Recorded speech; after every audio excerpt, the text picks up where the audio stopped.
Terus ada anak sekolah yang sudah masuk mari dari yang kampus dari kuliah bagus begitu aja orang khusus saksi tanya bagaimana.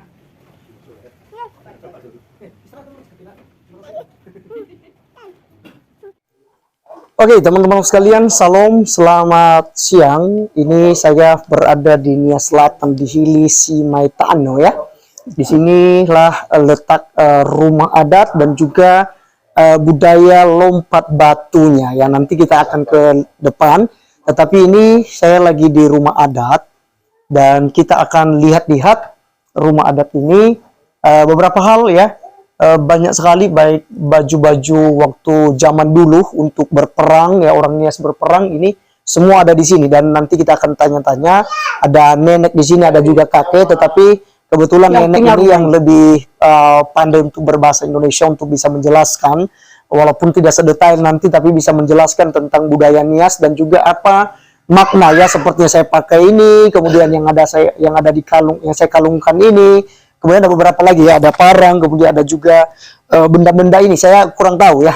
Nanti teman-teman kita akan tanyakan ya, kita langsung tanya saja kepada nenek yang punya rumah ini.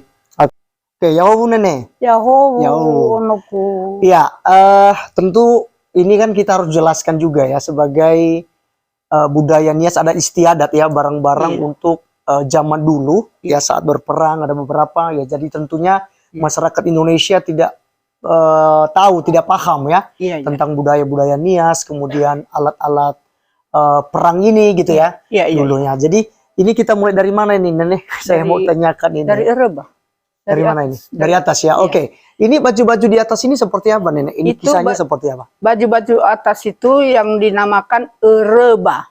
Erebah. Baju untuk perang. Baju untuk perang. Bahasa daerahnya Erebah.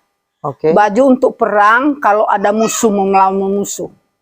Inilah dipakai Erebah. Dan sesudah dipakai Erebah, dipakai perisai. Perisai ini ya. Perisai. Ini nama bahasa daerahnya baluse. Baluse, beri perisai. Sesudah perisai dipakai kalung kalabubu yang dipakai. Kalabubu, kalabubu. Sudah dipakai kalung kalabubu, dipakai parang ini sekian. Ya, sesudah itu dipakai tombak. Tombak, ini tombaknya. Tombak, ya. Untuk berperang. Berperang. Lengkap dengan perlengkapan topinya, topi sana. Itulah pakaian untuk kalau berperang. Berperang. Kemudian untuk baju-baju adatnya ini, bagaimana penjelasannya ini? Karena ada beberapa warna. Penjelasan mengenai baju adat romping ini, masa dulu belum ada kain. Belum ada kain. Yang dipakai dengan leluhur nenek moyang kita adalah dari kulit-kulit kayu.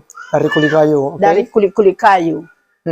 Sesudah kita merdeka, lepas kita dari penjajahan Belanda, kita udah merdeka, barulah mulai ada kain.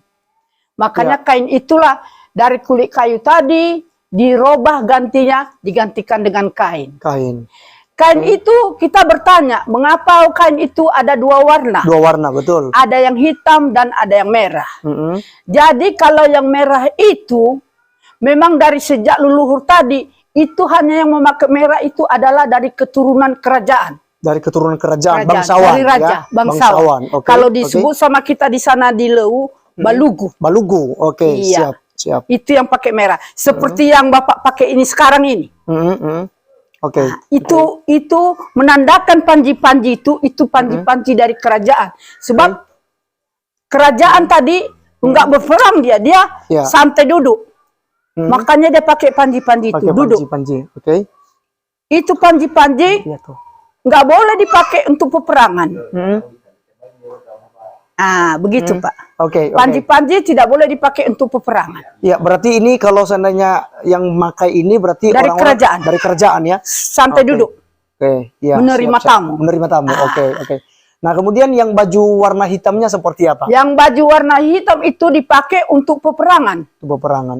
Dengan ini bisa juga dipakai erba tadi. Coba itu kameranya. Dengan erba ini dipakai untuk peperang. Sedangkan yang rompi perang ya, iya, bahasa daerahnya erba. Ini terbuat dari mana? Erba ini terbuat dari mana ini? Dulunya Pak, dibilang disebut dulu masa leluhur nenek kakek moyang kita dari kerajaan, baju tefah, baru tefah, baju besi.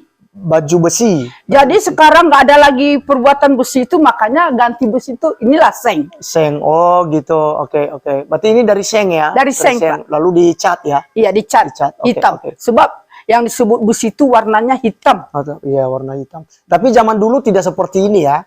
Tidak waktu zaman perang dulu tidak baju besi. Baju besi, oke. Iya. Begitu juga topinya, topi besi. Topi besi, oke. Tapi nggak ada lagi sekarang. Pertinggal leluhur tuh nggak ada lagi. Kami nggak tahu. Sebab bapak ini sudah masuk generasi kelima dia. Generasi kelima ya? Iya.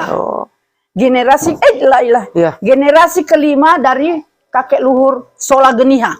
Sola Geniha, oke. Jadi kamilah yang tinggal di rumah ini sekarang. Iya, betul. Nah, jadi ini yang saya tanyakan ini, sebenarnya saya pakai teman-teman sekalian ini, tadi katanya kalau berpakaian semacam ini bangsawan ya, bangsawan. Jadi balugu, bahasa daerahnya balugu. Nah, ini kalau benda ini tadi apa? Karena saya dengar tadi ada ceritanya ya, di pedang begini, berarti ada, kalau di pas apa namanya ini? Rago. Rago ya, rago. Yang disebut ini rago, masa dulu diumpamakan kepala manusia Pak. Suatu peperangan di Hinako. Terpentung kepala manusia dari Nako inilah diandalkan Rago ini. Iya. Sesudah menang dari kerajaan Sin. Oh, itu kisahnya ini? Kisahnya. Oh, oke. Sejarah Rago itu dari diumpamakan dari kepala manusia sudah menang dari peperangan tadi di masa di Hinako. Di masa di Hinako, ya di Hinako ya, peperangan di Hinako ya. Hinako. Berarti setelah menang dari situ baru pakai ini ya. Dipakailah, dibuat Rago ini mengandalkan sebagai kepala simbol. Ya, sebagai simbol Pak, kepala manusia ya. Oke, benar. Mahkota untuk putri raja. Mahkota untuk putri raja ya. Dari kerajaan. Jadi ini ya. Iya. Ini. Mahkota dari putri kerajaan. Oke. Itu tadi mahkota dari kerajaan. Dari kerajaan. Oke. Ini untuk putri rajanya. Untuk putri raja, mahkota. Kalau yang ini seperti yang seperti ini, Pak. Gelang. Ini gelang ini menandakan tadi masa dulu dari kerajaan ini, Pak.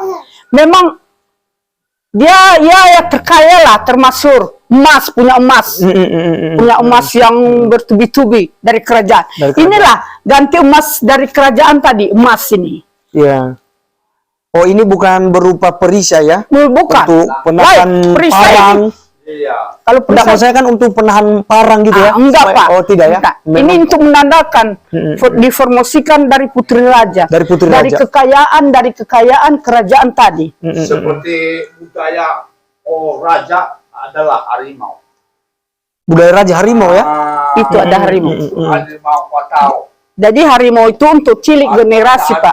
Kalau untuk dewasa nanti ada di balai desa. Yang besar dari itu.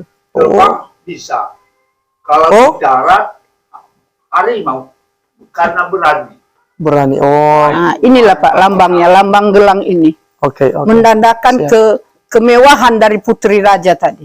Untuk generasi. Baik. Ini kan ada pelindung-pelindung ini, Bu.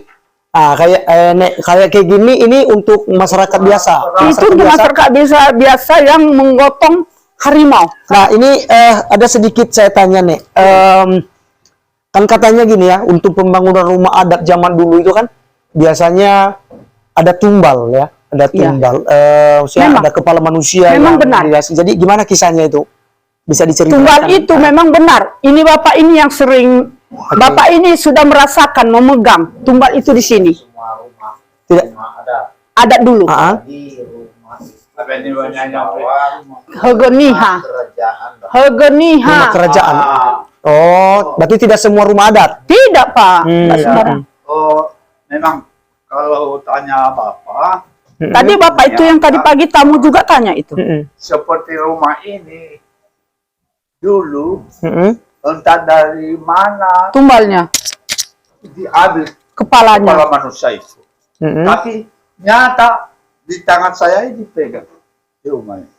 Masih Saya Sempat. tidak mampu bohong. Ini karena memang kakek Bapak ini belum keturunan nikah, belum kawin. keturunan bangsawan ya. Iya, dari rumah Iya, betul. inilah. Iya, betul. Di sini Berarti kan. ini rumah adat yang memang dikasih tumbalnya ya? Iya, memang. Dikasih tumbal. Oke.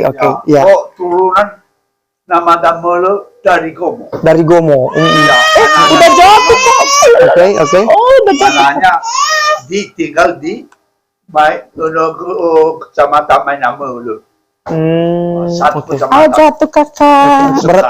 Berarti memang itu kisah nyata ya, kisah nyata bahwa pembangunan rumah adat yang khusus bangsawan Ya. wajib ada tumbal, Memang ada ada kepala tumbalnya. manusia.